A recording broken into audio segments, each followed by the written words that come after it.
ভগবান শ্রীকৃষ্ণ আমার গোপ বালকদের সঙ্গে কোথায় যায়?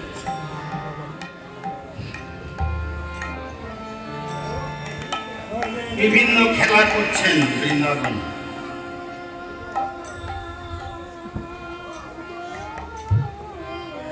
সবাইকে কাছে ডেকে বলল, শোন, আমরা তো দ্বাদশ গোপাল, আজ আমি এখন যে খেলাটা খেয়ে নিল গোবিন্দ, এর মাঝে একটি পত্র ছিদ্র করে দিল। ডেকে বলছে, সখাদের শোন, আমি দ্বাদশটি পত্র বৃন্দাবনে ছড়িয়ে দিই। সবাই ছুটে গিয়ে পত্র নিয়ে আসবে আমার কাছে। যার হাতে ছিদ্র পত্রখানি আসবে সে আমাদের সবাইকে স্কন্ধে নিয়ে যাবে যমুনা।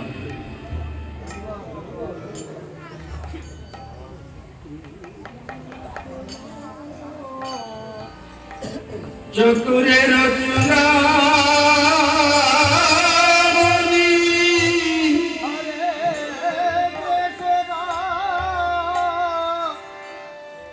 ছিদ্র পত্র খানি হাতে ঢুকালেন তিনি, আর 11টি ভালো পত্র বৃন্দাবনে ছড়িয়ে দিল। গোপ বালকগণ যে যার পত্র নিয়ে এসে গোবিন্দের সম্মুখে দাঁড়ালো। গোবিন্দ হেসে বলল, দেখ আমি কত বড় ভাগ্যবান দেখেছিস, এই দেখ ছিদ্র পত্রখানি এসেছে আমার হাতে, আমি তোদের সবাইকে স্কন্ধে নিয়ে যাবো যমুনা।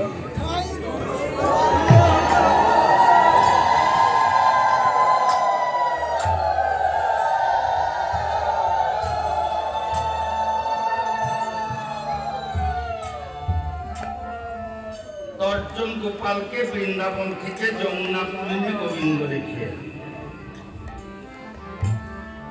সর্বশেষ শ্রীরামকে স্কন্ধে করিয়া ধারণ গোবিন্দ যখন রওনা হলেন, তখন গোবিন্দের বক্ষ পরে শ্রীরামের 2টি চরণ পতিত হয়েছে।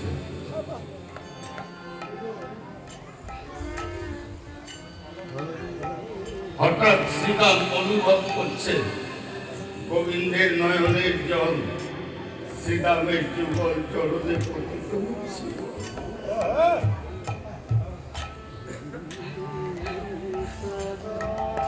ডেকে বলে, কৃষ্ণ রে,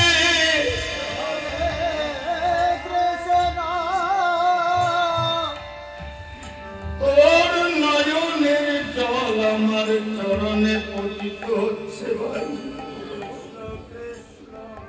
কৃষ্ণ বলে, শ্রীরাম রে, আমি ভক্তের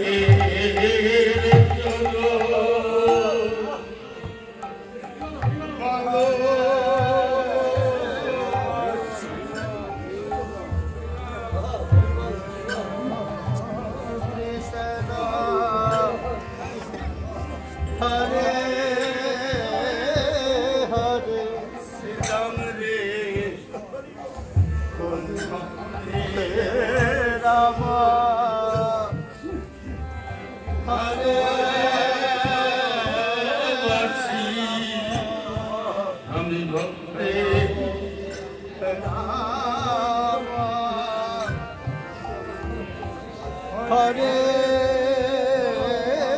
হরে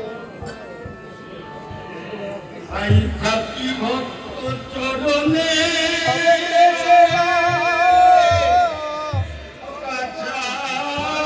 কাছাকাছি আমি ভক্তের ভালো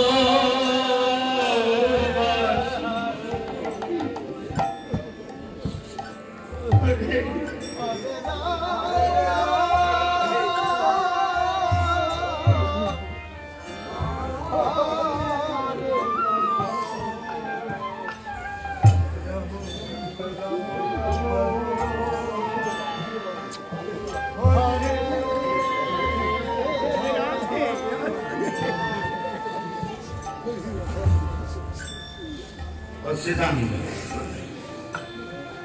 ভক্ত আমায় খাওয়াইলে খাই লইলে প্রাণে মারা যায়। ভক্তের তরি যখন অচল হয় আমি কৃষ্ণ নিজে ভক্তের বুঝা। আমি সবকিছু সইতে পারি, কেবল সইতে পারি না ভক্তের মনের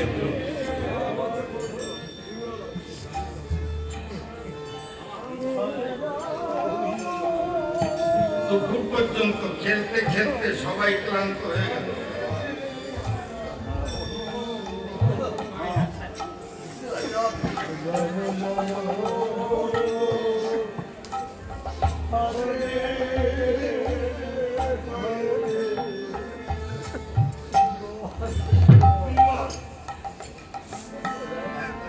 মধ্যাহ্নকালীন সময় আগত যখন,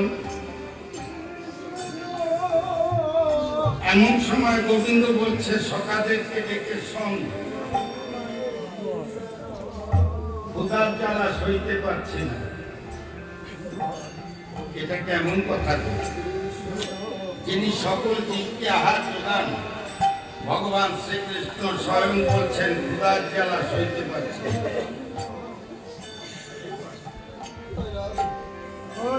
ছোট শ্রীরাম বলে কি সেবা করবি? আম্র ফল সেবা করবি।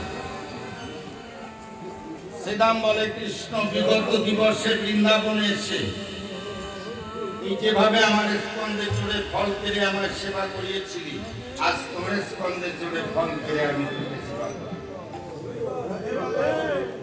এটা হলো বৃন্দাবন লীলা, কাঁধে চড়ি কাঁধে চড়াই করি কিয়া রস। বৃন্দাবনের এটাই হলো মধুর সত্য। কখনো নিজে কাঁধে চড়েন, আবার কখনো চড়ান।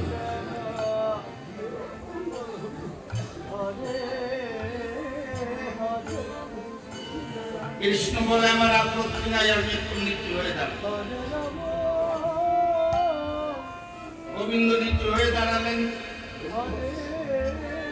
শ্রীরাম গোবিন্দের স্কন্ধে চড়ে যখন ফল ধরিবারে যায়, চতুরের চূড়ামণি নিচু থেকে একটু নাড়াচাড়া করছে। ভয় পেয়ে শ্রীরাম গোবিন্দের স্কন্ধে চেপে ধরলেন। শ্রীরাম তুই আমাকে ধরলি কেন? শ্রীরাম বলে আমার কৃষ্ণ ভয় করছে যদি করে যায়। এই ভয় এই নেই, তোর দুইটি চরণ আমি শক্ত করে ধরলাম, তোকে আর করতে হবে না। এখানে একটা সিদ্ধান্ত আছে, ভক্ত যখন ভগবান মুখে থাকে না, প্রয়োজনে ভগবান ভক্তের চরণ ধরে আকর্ষণ করে বলে তুমি আমার মুখী হও। অসিদান তুই আমাকে যতই ধরবার চেষ্টা করিস, তোর কিন্তু পড়ার ভয় আছে, কিন্তু আমি যারে ধরি সে আর পড়ে না।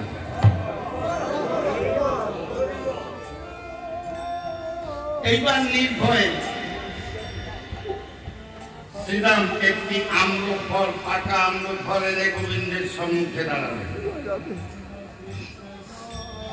ভিখারির মতো গোবিন্দ হাত বাড়িয়ে দিয়েছে, দে ফল দে। শ্রীরাম বলে দাঁড়া, আমি আগে পরীক্ষা করে নেই ফলটা মিষ্টি আছে কিনা। ফলের অগ্রভাগ সেবা করে উৎসৃষ্ট প্রসাদ তুলে দিচ্ছে ভগবানের কাছে। ভক্তের উৎকৃষ্ট প্রসাদ ভগবান অমৃতের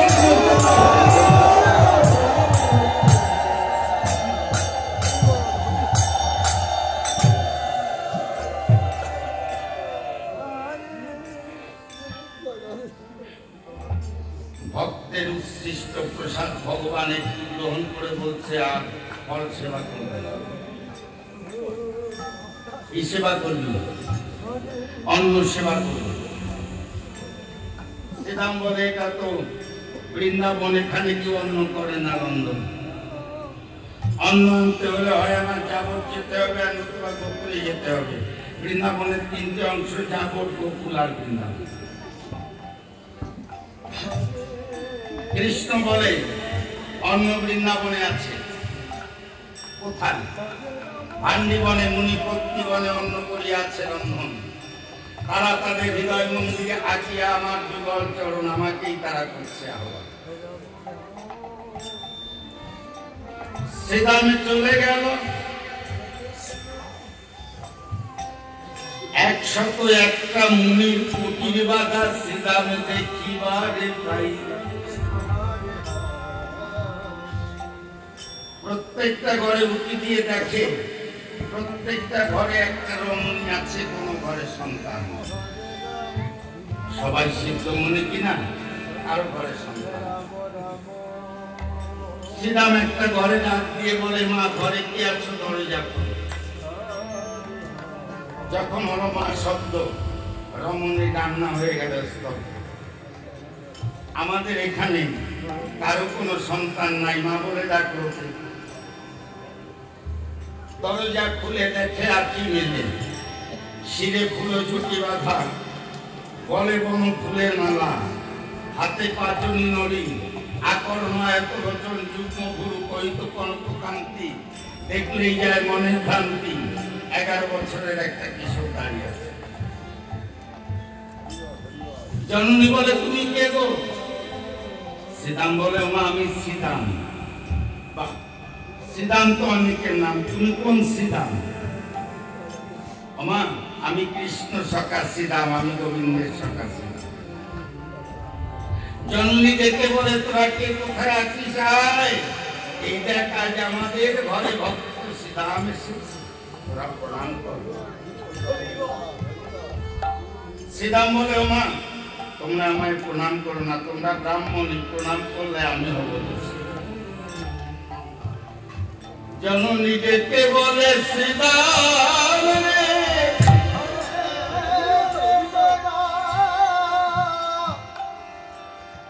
এই যে প্রণামটা তোমায় দিলাম, এটা তোমায় দিলাম না গো। এই প্রণাম খানি তোমার মাধ্যমে পৌঁছে দিলাম গোবিন্দের বিগল চরণে।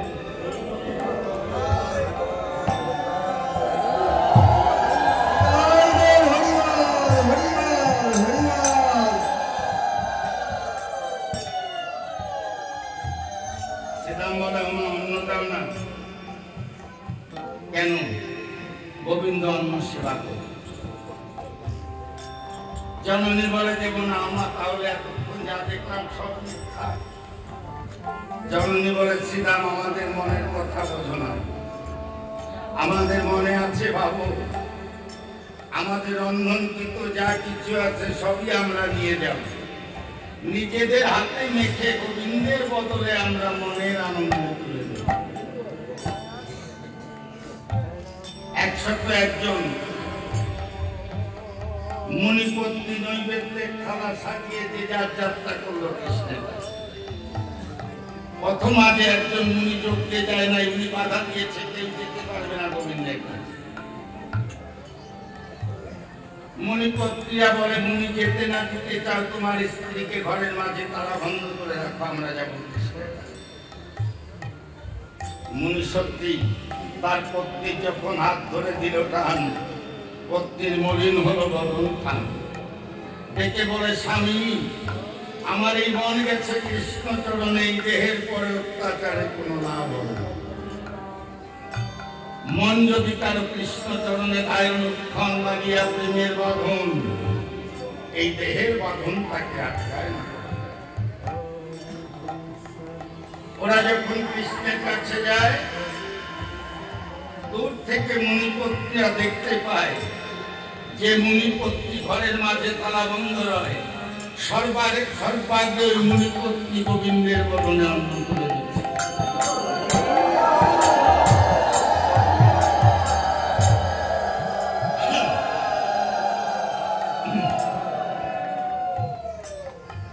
কেউ কোনো কথা বলল না, যে যার গোবিন্দ বদনে অন্ন তুলে দিয়ে ফিরে এলো গধূলি বেলায়।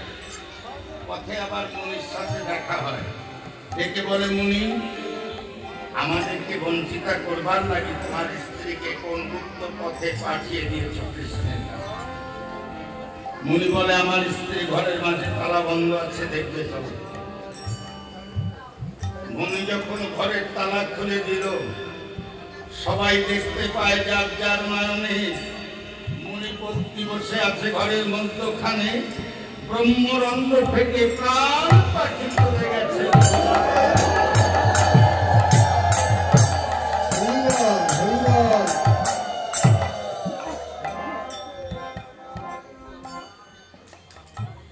কি বললেন? কৃষ্ণ চিন্তা করো, কৃষ্ণ ভাবনা, কৃষ্ণ ভাবনা, কৃষ্ণ চিন্তা, কৃষ্ণ ধ্যান জ্ঞান। কৃষ্ণ চরণে যদি করো আত্মসমর্পণ,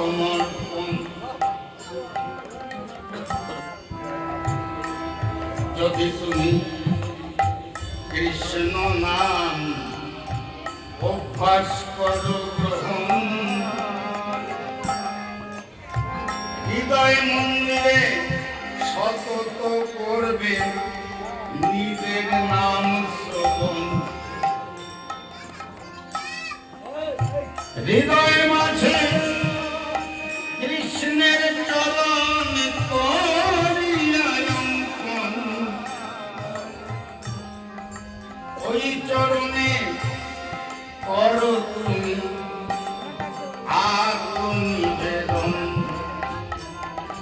সংসার সংসার বুঝে কাটাইলা ভাবলুম কিছু তোমার ঘটিল জঞ্জাল।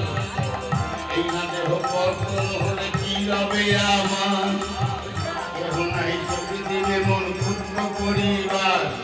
শ্মশানের শরীর তোমার করিয়া রইবে, বিহঙ্গ পতঙ্গ কত বিহার করিবে। কুকুর শ্রীগাল যত আনন্দিত হয়ে মহোৎসব করিবে তারা তোমার দেহ হয়ে। অতএব মায়া মোহ ছাড় বুদ্ধিমান, কৃষ্ণমূর্তি করুণ সন্ধান, সবাই মিলে নাম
আসো